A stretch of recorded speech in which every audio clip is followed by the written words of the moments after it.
বাংলাদেশ ক্রিকেটে মুশফিকুর রহিমের ব্যাট এখনো সমান নির্ভরতার প্রতীক। তবে খেলোয়াড়ি জীবনের শেষ অধ্যায় যখন ধীরে ধীরে সামনে আসছে, তখনই তার জন্য নতুন এক ভূমিকাও কল্পনা করতে শুরু করেছে বাংলাদেশ ক্রিকেট বোর্ড। বোর্ডের আশা, অবসরের পর দেশের ক্রিকেটে কোচ হিসেবেও গুরুত্বপূর্ণ অবদান রাখবেন অভিজ্ঞ এই ক্রিকেটার। সম্প্রতি মাহমুদুল্লাহ রিয়াদ আন্তর্জাতিক ক্রিকেট থেকে সরে দাঁড়ানোর পর বাংলাদেশ এ দল ও যুব দলের সঙ্গে পরামর্শক হিসেবে কাজ শুরু করেছেন। বিসিবি চায় ভবিষ্যতে মুশফিকুর রহিমও একই পথে হাঁটবেন। বর্তমানে ৩৯ বছর বয়সী মুশফিক এখন আন্তর্জাতিক ক্রিকেট, বাংলাদেশ প্রিমিয়ার লিগ এবং ঢাকা প্রিমিয়ার লিগে নিয়মিত খেলছেন। বিশেষ করে টেস্ট দলে তিনি এখনও অন্যতম ভরসার নাম।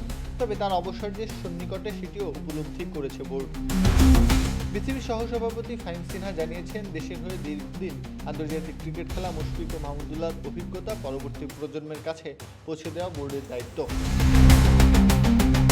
তাই মুশফিক কোচিংয়ে আগ্রহী হলে তাকে বিসিবির সঙ্গে যুক্ত করতে সর্বোচ্চ চেষ্টা করা হবে। এমন একজনকে যুক্ত করতে না পারলে সেটি বোর্ডের ব্যর্থতা বলেই মনে করেন তিনি। দেশজুড়ে কোচিং কাঠামো শক্তিশালী করতেও নতুন পরিকল্পনা করছে বিসিবি।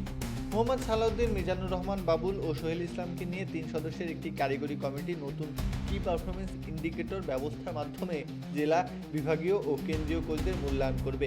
পাশাপাশি কোচদের জন্য কর্মশালা আয়োজন এবং যোগ্যতা অনুযায়ী গ্রেডিং ব্যবস্থাও চালুর পরিকল্পনা রয়েছে। নতুন কাঠামোয় জেলা পর্যায়ের কোচদের বেতন অন্তত ৭০% পর্যন্ত বাড়ানোর পরিকল্পনা করছে বিসিবি। দীর্ঘদিন ধরে বেতন ও মূল্যায়ন কাঠামোতে পরিবর্তন না আসায় কোচদের প্রাপ্য মর্যাদা নিশ্চিত করতে এই উদ্যোগ নেওয়া হচ্ছে বলে জানা গেছে।